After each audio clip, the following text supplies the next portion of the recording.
So now we are continuing on the main body, and we are on step 3.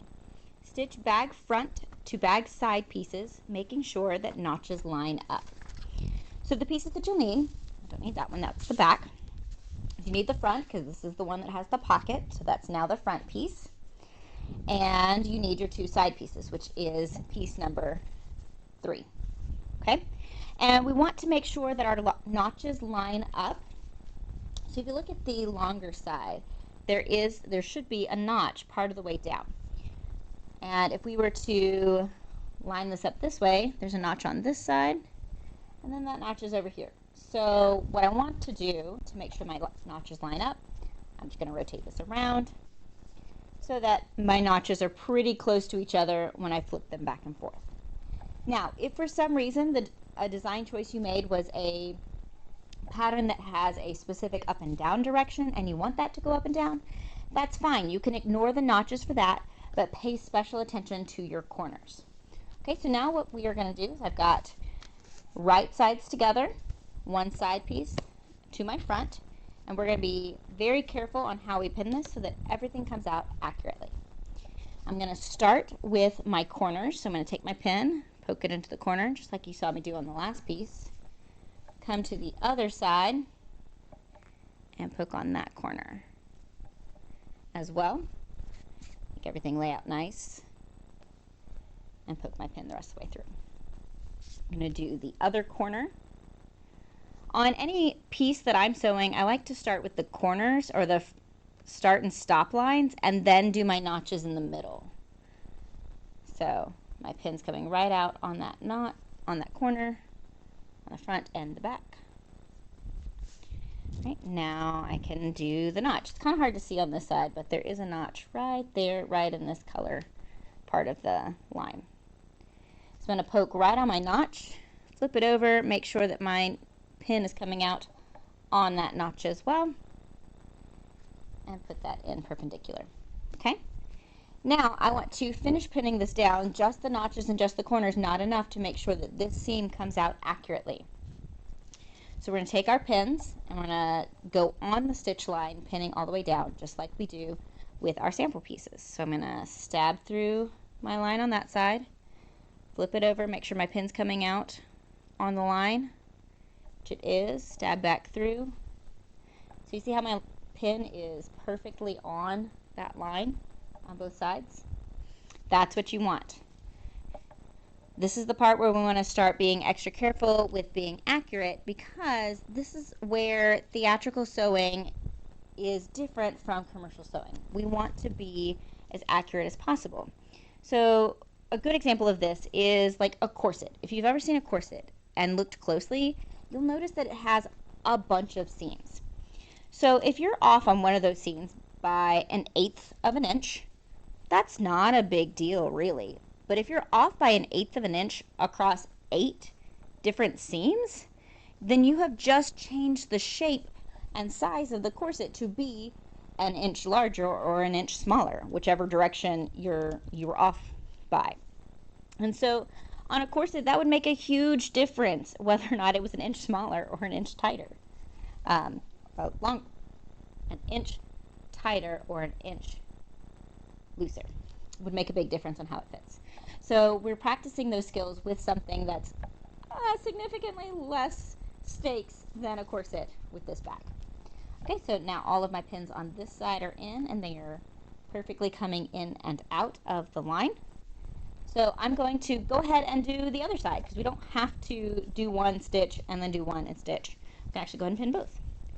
So let's see, the notch on this one is here, notch on this one's there, so I need to turn this around so my notches match. And I'm going to pin again. And you've already seen me pin one side, so we're going to zoom through starting now.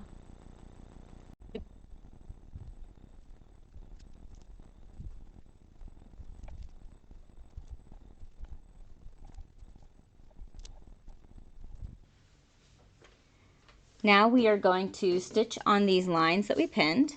And if you notice, these pins are kind of in the way, so you're going to take them out as you go. So what we're going to do is we're going to start on one side. Now I'm going to back stitch right here at the cut edge and then back stitch again right on the stitch line. So just once I've passed this line right here. The reason I'm doing that is because sometimes we find that we need to open up our seam allowance seam just a little bit. And if we have a back stitch here and a back stitch here, that allows us to open up the seam allowance without taking out the rest of the seam by accident. Tiny back stitch again, and I'm just sewing right on my line, taking my pins out as I go.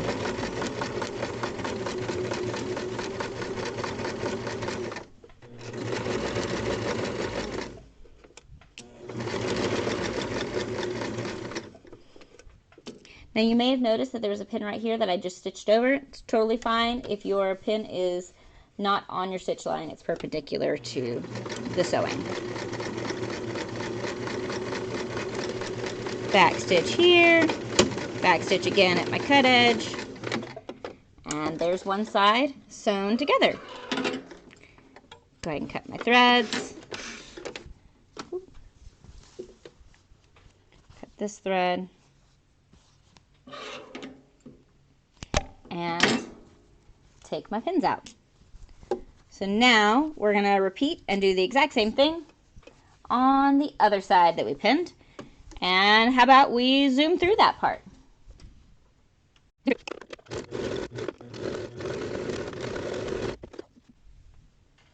Whoo!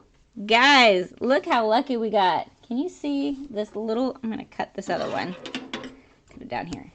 Can you guys see this little tiny thread sticking up? That is my bobbin thread. I got real lucky there that my bobbin ran out right at the end. Woo! Hope you guys have just as much luck when you finish your pieces. Okay, we're going to take these pins out and go back to the table to pin the next section together. So now we have both of these sides connected to the front. Beautiful. Now we need to take the back and stitch these side seams to the back, because that is step number 4. Stitch bag back to bag sides. So what I'm going to do is I'm going to actually kind of open this up, take my back, which is the other piece number 1, and lay it attached to this one side. So I need to flip this so that my notches line up. Grab my pin caddy that I left at the sewing machine. Usually when I'm working at home, I have 2 pin caddies, one at my working table and one at the sewing machine, so I don't have to keep going back and forth.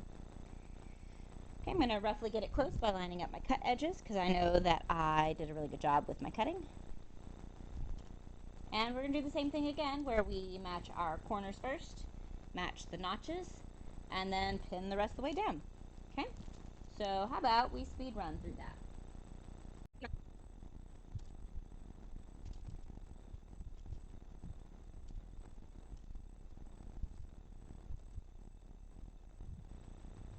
Okay, so I finished pinning this, and I want to pause real quick and do a quick pinning tip. I probably should have done this a little earlier in the video, but hey, we're doing it now. So when you're pinning, if you've noticed how we've been sewing this through the machine, you have to run it through the machine and pull the pins out as you go. Well, if your pin heads are facing the sewing machine, it's harder to take them out than if they are placed the right way. This is one of those things that sometimes, even now, I have to pause, slow down, and make sure that I've turned my pins the right direction so that it's really easy at the sewing machine to just pull my pins out as you go. So here's how you know which direction to put your pins in. If you are sewing at the sewing machine, most of the time the bulk of what you're sewing goes off to the left, over to the left. And so if that seam is facing you, the bulk of the fabric to the left, then the heads of your pins are facing you, and the sharp pointy parts are facing the sewing machine. So as we feed this through the sewing machine, you can just easily pull the heads out versus having to pull them towards the sewing machine to remove them. Okay? That's usually why it was very awkward when I wanted to pause to do this, because I turned my fabric this way to put my pins in. I am so right hand dominant that it's very awkward and weird for me to put my pins in this direction. So normally what I do is I end up turning the bulk of the fabric towards me with my right hand dominance, and then putting my pins in this way, from right to left, because that's easier. But I did it backwards this time, and it showed me that I should pause and give you that pinning tip. Okay, so now that we've pinned this, we can pin the other side. So all we're going to do is we're going to rotate the thing around, pull this side toward the other bag edge. And when we do that, this is going to kind of fold up here. That's totally fine. If you've pinned it really nicely, it's not going anywhere. If you didn't pin it nicely, it's going to go somewhere and be annoying when you go to sew. Alright, so we're going to rinse and repeat, do the same things, pin this back piece to this side piece. And how about we speed run that?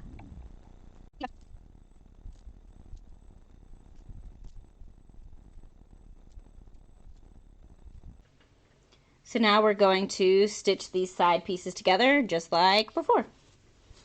And we can speed through this as well. It may be a little bit awkward when you're first setting it under the machine. That's okay. Just make sure everything's laying out nice and smooth off to your left.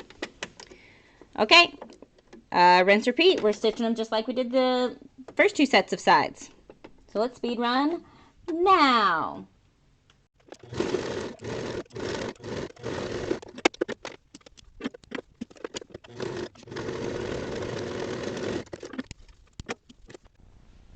Alright, now we have the sides all put together, and you should have kind of a hole, or a square, rectangle, a shape. It's a shape, and it's all connected to itself. So now what we're going to do is we want to press these seams, because anytime we stitch something, we want to press those seams to help lock in those stitches. So I'm just taking each one, pressing them flat. In a moment, we'll do another kind of pressing, but I like to hit them regularly first before I do the next type of pressing. Alright, that's all 4 sides. Let me grab our instructions. So now we are on step 5. Press seams open and turn bag right side out. So what we're going to do is I'm going to grab the sleeve board, which lives underneath the ironing table here in the lab, just because that makes this part a lot easier. Let me adjust my camera to be a little higher so you can see above. Alright, and what I'm going to do is I'm going to take this bag, I'm going to get inside it, open it up, and slide it onto the sleeve board. And now this makes it really easy to press the seam open without doing anything weird to the underside, since it's all one kind of a loop of fabric. So we're just going to press the seam open like this. Okay, we'll do that to each side. Okay, this side has my pocket. As you can kind of see, there's yellow here, and then you've got the lime fabric there. So I'm going to press the pocket bits the same direction as the side it's attached to, because you can't do it any other way because it's basted down.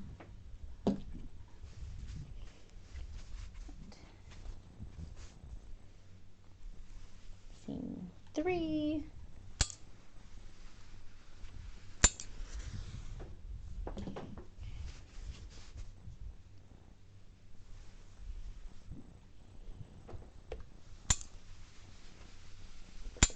Okay, there we go. So all of those seams have been pressed open. Personally, this isn't always necessary, but I like to do this. We're going to turn this right side out. I'm going to press these seams again, just because it makes everything lay really, really nice and pretty. With the exception of delicate fabrics that don't like heat, you really can't press something too many times. So I'm going to first feel my seam, make sure that my seam allowances aren't doing anything weird, which they shouldn't. And I'm going to hit them again. This is not a necessary step. I just like it because I think it makes everything lay extra pretty and flat.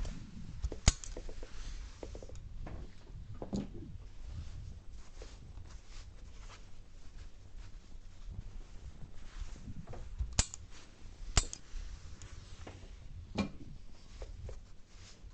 right, last seam. I managed to get a pretty nice pattern match right here. That was not on purpose. You guys see that? You can see just a little bit off on that one, but not too bad. That was not intentional, but extra kind of cool. All right, so now we have completed step number 5, and we're ready for step number 6. So step number 6 does to stop. Let me try saying that again. top stitch 1/8 of an inch away from the seam on both sides of the seam. Be sure that you're catching the seam allowance. Do this slowly to make sure your lines remain straight. So now we need to take this back to the sewing machine, and I'm going to show you what that step means. All right, so now we need to stitch 1/8 of an inch away from the seam line. So here's our seam line. We're top stitching, which means we're stitching on top of the fabric. And basically what we're doing is we are tacking down this seam allowance so it doesn't fold and go anywhere. Because we press this really well from both sides, this seam should not be going anywhere when we're sewing, but if it makes you feel better, you can totally put pins in to help hold that seam allowance in place and remove them as you go. Okay, so what I'm going to do is I'm going to line up, that's more of 1/4 of an inch. Okay, right there. All right, what I have done is I have lined up, let's see if I can point with my scissors. So here's my seam line right here. And I have lined up my seam line. There's an opening here in the foot. I've lined up my seam line with this opening right here, okay? So that I'm stitching really close to this seam line, but not on top of it. I'm stitching 1/8 of an inch beside it. I'm going to stitch on both sides all the way down. We're going to go really slow so that you can see how carefully we want to do this, because we've got to catch these edges and make sure they stay flat. Because if you stitch too far away from that seam, then you're not going to catch the seam allowance and tack it into place, which is what we're trying to do. So I'm not going to speed run through this. I'm going to let you see how slowly and carefully I take it, and then we will speed run through the other ones. Always back stitch.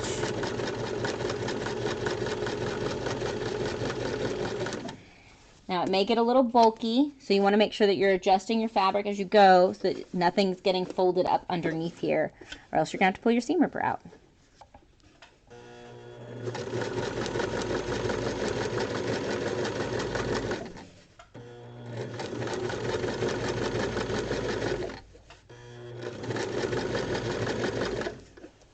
See it trying to bulk up on me, and I'm just shifting it out of the way so that this stays nice and flat right here. That's probably the hardest part of this process, is staying close to that line while simultaneously making sure your fabric doesn't catch up under itself. And I'm going to back stitch. Okay, so now it seems like my thing's kind of caught on the inside. It's really not. I'm going to show you how we take that out. Clip my threads first. So I'm going to feed it back through under the presser foot to get it back out. Okay, so now I personally like to go ahead and clip my threads as I go so I don't forget, because they're annoying. And now I'm going to do the same thing but on the other side of the seam. So now you can see from this side we have stitched down the seam allowance to kind of help keep it from going anywhere extra. This also gives your bag a lot of extra stability so that you can put heavy things in it, because if you've got more stitches at the seam line, then it's going to be a lot stronger. And you can put heavy things like books inside without your seam dripping. Ooh. Hang on. My machine decided to jump at me. Fix that. Okay.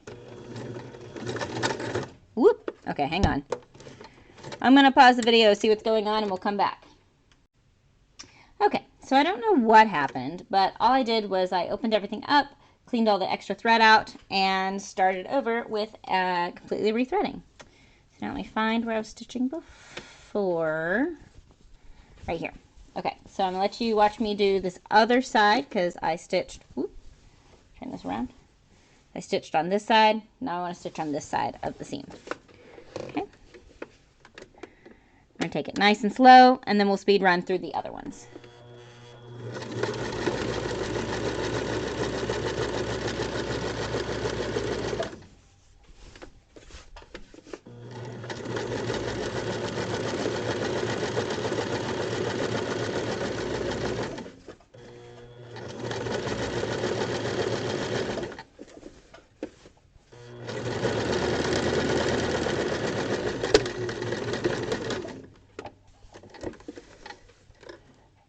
Okay. All right, so that is what you're doing to all 4 seams. You're stitching on both sides of the seam allowance to tack it down, give it extra strength and stability. So now that you've seen me do it once slowly, let's do the other 3 with a speed run.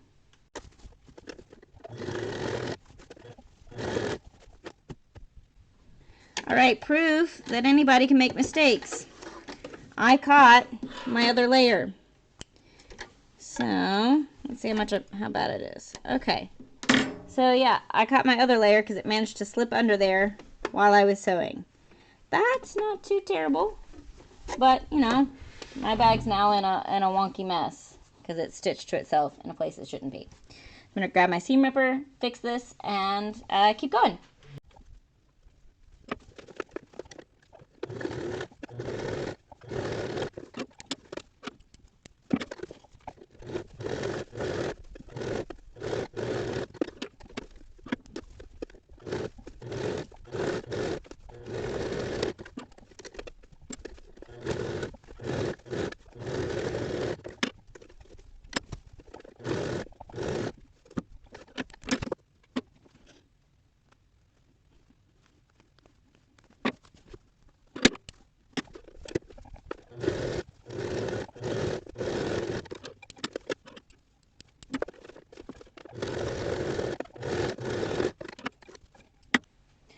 Whew.